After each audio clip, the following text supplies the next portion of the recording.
rancangan Mau'izah di Duke TV. Assalamualaikum warahmatullahi wabarakatuh. Bismillahirrahmanirrahim. Alhamdulillahirabbil alamin wassalatu wassalam ala Rasulillah Muhammad sallallahu alaihi wasallam wa ala alihi wa sahbihi ajma'in. Seperti biasa, kita bertemu di dalam Duke TV dalam rancangan santai-santai bersama dengan saya lah kan. Nama rancangan ni santai kot, jangan bantai sudah kan. Jadi kita buat dalam bentuk yang ringkas, dalam 7 minit 10 minit ya, sebagai haluan telinga kita. Panjang-panjang kan susah pula kita nak beramal. Jadi kita buat pendek-pendek supaya boleh melekat sesuatu pengajaran yang kita dengar. Pada kali ini saya akan bacakan kepada tuan-tuan satu hadis Nabi sallallahu alaihi wasallam. Salasun man kunna fihi hasabahullahu hisaban yasira wa adkhalahu al-jannah tu'ti man haramaka wa ta'fu amman zalamaka wa tasilu man qata'aka. Rawahu al-Hakim daripada Abi Hurairah radhiyallahu anhu. Nabi sallallahu alaihi wasallam sebut 3 perkara ini. Siapa yang ada pada diri dia, maka Allah akan permudahkan kepada dia hisab. Hisaban yasira. Hisab di mana? Di hari kiamat. Bayangkan di hari kiamat, kalau kita nak nunggu giliran di dunia ni pun lama seksa. Nak berbaris pun berjam-jam pun kita dah rasa nunggu lama. Nak ngambil ubat di hospital tu pun jumpa doktor panjang pun kita marah. Itu menunggu dalam aircon, nunggu dalam kereta, baru nak drive through je pun. Tapi gini hona pompon lambat orang depan. Allahu akbar, dalam aircon, dengar radio lagi. Pom. Amboi. Bayangkan di hari kiamat sejengkal matahari. Nak lari mana? Tak ada aircon bang. La yazuquna fiha tu tak ada tuan-tuan. Bardan tu, wasalaman tu tak ada. Buat. Peluh je sampai ke sini bang. Kita nak supaya hisab kita di hari kiamat jadi mudah. Kalau boleh masuk syurga, dimudahkan hisab, tak banyak soal. Bayangkan di hari kiamat bukan kita seorang, berapa bilion manusia nak dihisab satu.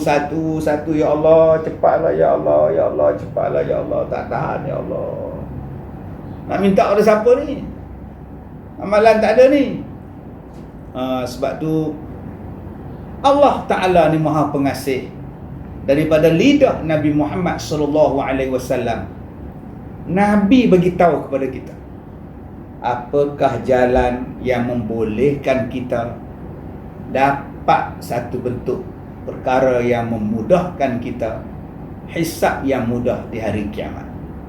Yang kedua, sudahlah hisab tu dipermudahkan dan dimasukkan pula ke dalam syurga. Allah, selalu kita sebut, kalau tuan mudik ke hulu, belikan saya bunga kemboja. Kalau tuan mati dahulu, nantikan saya di pintu syurga. Mudah je kan. Itu version lama, kena version yang baru sikit. Ku nantimu di pintu syurga. Kita bila sebut nak nanti depan pintu syurga, rasa macam senang je sebut. Tapi Nabi sebut kepada kita bagaimana kita boleh masuk dalam syurga. Kata Rasulullah sallallahu alaihi wasallam, tu'ti man haramaka. Maka caranya ada 3. Pertama, kita memberi kepada orang yang tidak pernah memberi pada kita. Langsung tak pernah beri apa kepada kita. Sedekah tak pernah, apa pun tak pernah kita beri pada dia. Kita tak ada dendam pada dia. Kita bagi dengan penuh keikhlasan. Tambah-tambah pula kita tahu bahawa dia takkan boleh membalas. Dia takkan boleh buat balas apa pada kita. Maknanya kita bagi tu betul-betul ikhlas lah. Sebab ada orang yang memberi, dalam hati dia tahu, ni mesti dapat balas punya. Aku bagi dia yang ni, nanti dia balas aku pula. Nampak kita bila bagi pada orang tu, kita duk fikir, lepas ni aku nak dapat apa, lepas ni aku nak dapat apa. Tapi orang macam ni tak. Dia bagi sebab orang tu tak pernah bagi pada dia. Mungkin dia tak pernah bagi sebab kedekut. Mungkin dia tak pernah bagi pada kita sebab dia miskin. Mungkin dia tak pernah bagi pada kita sebab dia tak kenal kita. Mungkin dia tak pernah bagi pada kita sebab kita jauh dengan dia. Tetapi kita boleh bagi pada dia. Allahu Akbar. Kalau abang-abang, kakak boleh buat macam itu, Allahu Akbar. Tahniahlah abang. Mudah-mudahan abang dapat syurga. Akak-akak mudah-mudahan dimudahkan hisab di hari kiamat. Nombor 2, kata Rasulullah, wa ta'fu amman zalamaka. Engkau maafkan kepada orang yang menzalimi engkau. Memang hati terasa, hati sedih. Saya kalau mengenangkan bekas suami saya tu ustaz, tapi dah Nabi kata maafkan, saya maaf. Janji dah tak jadi suami saya pun cukup. Sakitnya hati saya masa dia pukul saya ustaz. Saya mengandung, dia terajam saya ustaz. Kemudian dia minta maaf, saya maafkan. Depan hakim dia minta maaf, saya maafkan dia ustaz masa itu. Alhamdulillah, walaupun saya tak ada dendam ustaz, walaupun dia buat jahat pada saya. Hebat akak. Mudah-mudahan Allah memudahkan urusan akak di hari kiamat. Yang ketiga, watasilu man qata'aka. Kita sebut tentang tali. Saya ambil lah spek mata saya. Okey, spek mata, bingkai. Kalau saya patahkan dan saya sambung balik, ambil gam, sambung cantik-cantik, itu nama dia menyambung. Itu menyambung.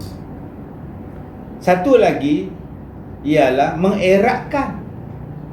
Bagi cantik, bagi bersih, matching, itu mengeratkan. Mengeratkan senang. Mengeratkan, cuba tengok spek mata ni, erat. Dia tutup, dia buka. Dia tutup, dia buka. Tutup, tutup, buka, buka. Ini nama dia erat. Tak ada gaduh. Jiran kita bagi kita bubur kacang, kita balas bubur jagung. Jiran kita bagi buah durian, kita balas manggis. Itu mengeratkan. Sebab kita tak bergaduh dengan dia. Yang dalam hadis ni menyambung balik selepas bergaduh. Inilah dia tuan-tuan, menyambung balik. Ada gaduh hari tu, kes anak dia, dia lestik, pecah cermin kereta. Kemudian minta ganti rugi, tak bagi. Bila saya minta, dia cakap budak-budak je ustaz.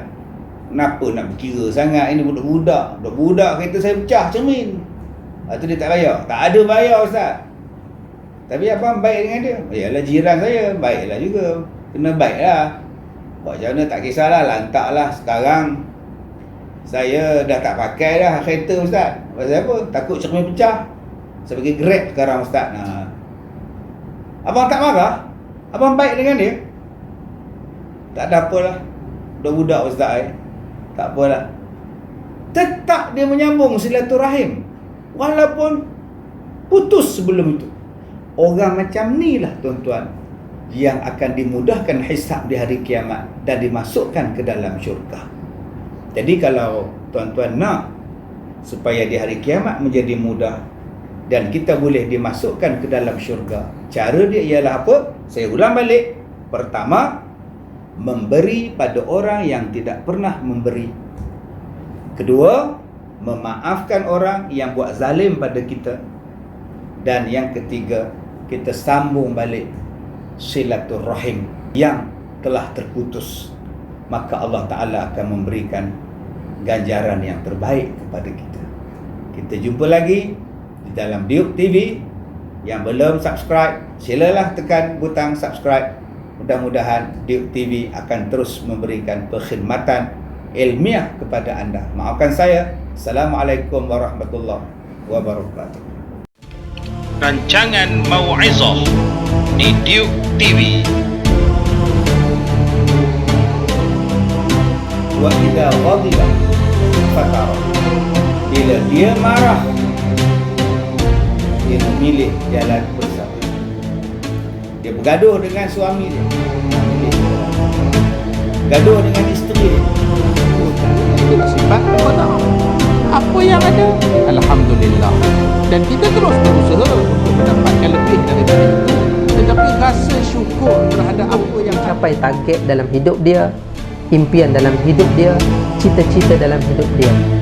Apa dalilnya? Allah sebut dalam surah An-Nashrah, fa idza faragta. Sedangkan kita tak payah takut, sedangkan cacing duduk dalam tanah pun ada dia punya makannya. Kerana apa? Allah berikan dia rezeki. Jadi kita sebagai manusia tidak perlu kita nak takut akan rezeki yang Allah SWT berikan kepada kita.